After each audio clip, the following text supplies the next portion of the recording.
cerita pasal satu anugerah yang baru saja berakhir, anugerah Melodi. Rata-rata gua rasa sukses lah, berjaya mengumpul peminat-peminat industri hiburan tanah air untuk menyaksikan anugerah penuh berprestij ini. Tapi dalam kemeriahan ataupun prestijnya anugerah ini, ada terkantoi lah seorang selebriti ni yang ceritanya mengutuk kumpulan senario.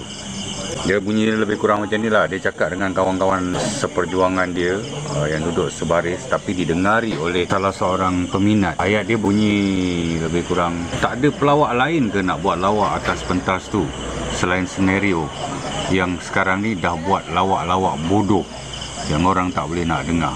Sedih lah bila aku dengar benda-benda macam ni, sebab bila kau mengatakan satu-satu kumpulan lawak ni mempersembahkan satu-satu lawak dan kau kategorikan sebagai lawak bodoh, bodoh, mana ada kategori lawak pandai atau lawak bodoh? Lawak tu lawak lah, bodoh. Masalah sekarang ni yang bodoh adalah kebodohan kau yang mengatakan senario tu bodoh. Kau dengar sini, kau belum lahir, senario tu dah berhempas pulas dalam industri hiburan tanah air kita.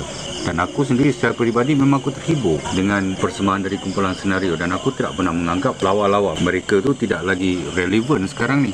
Siapa aku nak cakap macam, dan siapa engkau untuk mengatakan lawak dari kumpulan senario tu lawak-lawak bodoh? Pakai otak lah. Hello, muka je lawa, mulut longkang atau mulut laknat. Kalau orang Jawa kata cangkem kaya tepik, atau orang Jawa cakap. Engkau pun sebenarnya dijemput oleh media prima menjadi award presenter je. Kau tak payahlah sibuk-sibuk nak jadi juri ke. Orang dah panggil engkau elok-elok sebab orang mengenangkan Siana. Mungkin lah kesian nak panggil engkau tu, dah lama tak muncul kat TV, takut tenggelam pula engkau ni kan. Tapi kalau macam ni perangai laknat engkau, bila kau tenggelam je dalam industri. Dah, jangan cakap lawak seseorang tu bodoh ke apa ke. Tak boleh, tak baik. Melodi, kalau kau buat anugerah Melodi, kau panggil Bahalul ni, si Kojol ni untuk naik ke atas pentas, dia pula buat lawak. Kau tengok kodoi tak kodoi atas pentas tu, tolol betul. Abah kau lah. 4 orang, masa 30 saat. 30 saat.